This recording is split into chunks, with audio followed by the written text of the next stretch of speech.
오늘 저에게 주신 하나님의 말씀은 구약성경 잠언서 15장 19절 말씀입니다. 저희들 함께 봉독하겠습니다. 게으른 자의 길은 가시 울타리 같으나 정직한 자의 길은 대로니라. 아멘. 기도하겠습니다. 하나님 감사합니다. 어젯밤도 저희를 지키시고 보호하여 주셔서 오늘도 주님 앞에 나올 수 있도록 이 첫 시간을 주님께 드릴 수 있는 은혜를 허락하신 은혜 감사드립니다. 언제나 주의 말씀을 따라 저희들 살게 하시고 언제나 우리의 삶을 내 뜻대로 사는 것이 아니라 주의 뜻대로 이루어감이 복이며 지혜임을 깨닫고 살아가는 저희 모든 성도들 되게 하여 주시옵소서. 간절히 바라옵고 예수님의 이름으로 기도하옵나이다. 아멘. 오늘은 부지런함이 지혜입니다 라는 제목으로 하나님 말씀 증거합니다. 오늘 본문을 보면 게으른 자와 정직한 자를 비교하는 내용으로 이루어져 있습니다. 그러나 이 게으른 자가 이제 앞에 나온 것을 보면 뒤에 이 정직한 자는 곧 이 부지런한 자다라고도 할 수 있는 것입니다. 사실 부지런한 자와 정직한 자는 전혀 다른 의미가 아닙니다. 왜냐하면 부지런한 자는 하나님이 세우신 법칙에 충실한 자, 정직한 자이기 때문에 그렇습니다.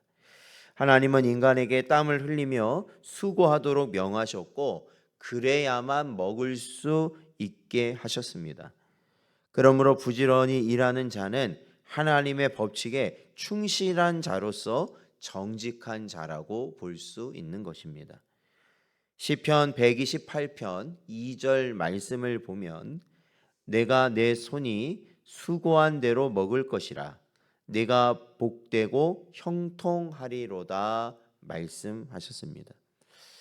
오늘 솔로몬은 이처럼 정직한 자, 곧 부지런한 자의 길을 대로라고 말하고 있어요. 큰 길. 그러니까 정직하게 살아가는 자는 큰 길을 가는 자와 같이 형통할 것이다 라는 것이죠.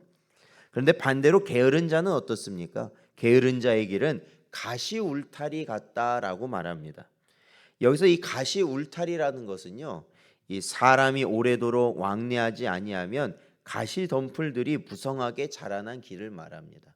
그러니까 과거에도 이렇게 산길을 가다 보면은 사람이 많이 간 길이 있고 이 사람이 많이 가지 않은 길이 있습니다. 그걸 어떻게 알 수 있냐면 사람이 많이 가는 길은요, 아무래도 이 풀들이 잘 이렇게 자라질 못해. 사람들이 자꾸 왔다 갔다 하니까요. 그런데 이 사람이 한동안 뜸한 길은요, 벌써 풀들이 무성하고 뭔가 길인 것 같지만 거기에 여러 가지, 그렇죠? 여러 가지 이 뭐 찌르는 것도 있고 가시도 생기고 이렇게 길이 가기가 좀 험하게 된다는 것이죠. 그러니까 여러분, 이렇게 험한 길을 헤치고 간다는 것, 그것이 얼마나 힘들겠습니까? 가시들이 온몸에 달라붙고 살갗을 찌를 것입니다. 이러한 가시를 헤치면서 앞으로 나아가는 것은 힘들 뿐 아니라 매우 더디고 어려운 것이죠. 그러니까 뭔가 우리가 인생을 딱 살면서 뭔가 막혀 있는 것 같고 제대로 안 되는 것 같고 뭘 해도 안 되는 것 같고 하는 그러한 상황들이 있지 않습니까? 그런데 보통 그런 걸 자세히 들여다보면은 그 사람이 부지런하지 못함으로 인하여서 나타나는 결과들이라는 것을 우리가 대부분 볼 수 있는 것이죠. 이는 곧 하나님이 세우신 법칙에 충실하지 못한 자들의 삶이라는 것입니다. 그들의 삶은 결코 형통할 수 없습니다. 인간의 삶은 하나님의 법칙에 충실할 때에만 형통할 수 있다라는 것입니다. 그러니까 열심을 내지 않고 부지런을 내지 아니하고 어떻게 좋은 것을 얻을 수 있냐라는 것입니다. 근데 간혹 보면은 그런 사람들이 있거든요. 내가 많은 것을 얻고자 합니다. 누리고자 합니다. 어떤 자리에 오르고자 합니다. 그런데 정작 그것을 위해 노력하지 않고 힘쓰지 않고 부지런히 행하지 않으면서 그냥 속으로만 항상 전전긍긍하는 거예요.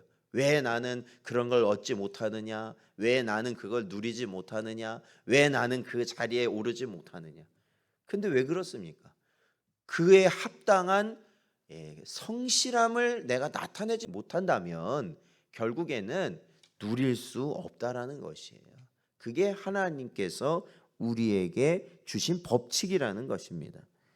이 자동차는 차도를 벗어나서는 안전하게 목적지로 갈 수가 없는 것입니다. 이 차도로 달려야 되는 거예요.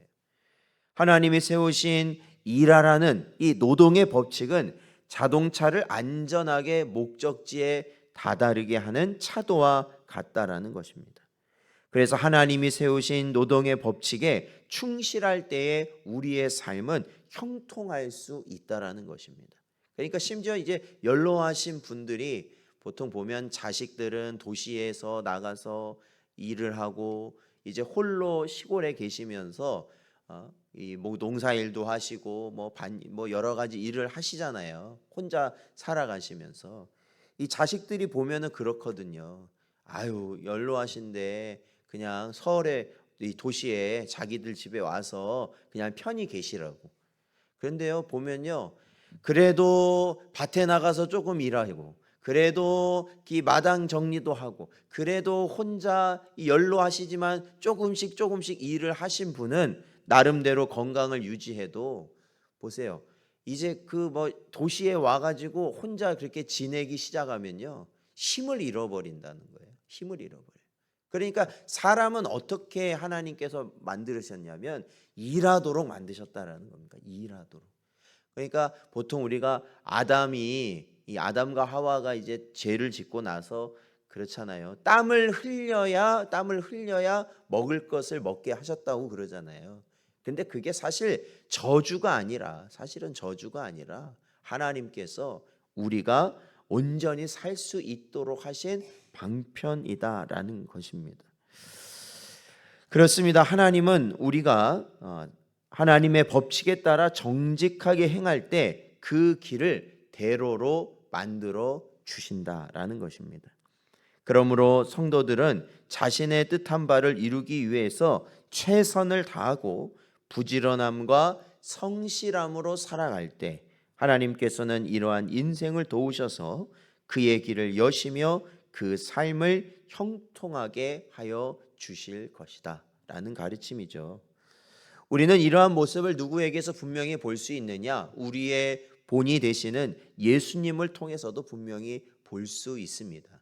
예수님께서는 이 땅에 오심으로 이루시려고 하신 십자가의 구속의 순간까지, 즉 십자가를 지실 때까지 주님은 쉬지 않으시고 자신의 사명을 위해 밤낮을 가리지 않고 힘쓰셨다라는 것입니다.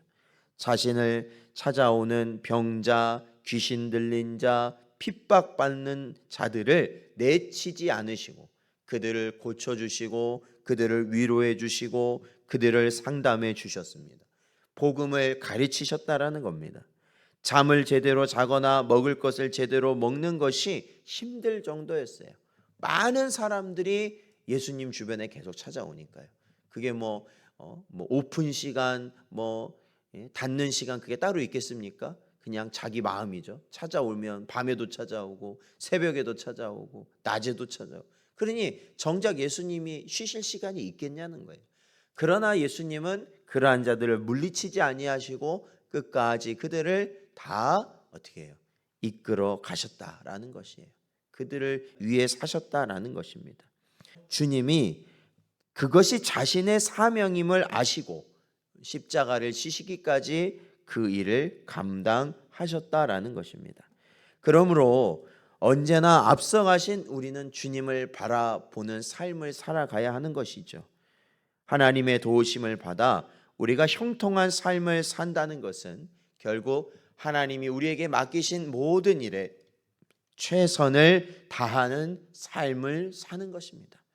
그러한 삶을 사는 자에게 하나님은 또한 형통할 수 있는 길을 열어주실 줄로 믿습니다. 오늘도 저에게 주신 말씀을 저희들 마음에 깊이 새기시고 언제나 주님 부르시는 그날까지 우리가 힘쓰고 애쓰고 최선을 다하는 삶을 살기 위하여 힘쓰는 여러분 되시기를 주의 이름으로 축원드립니다.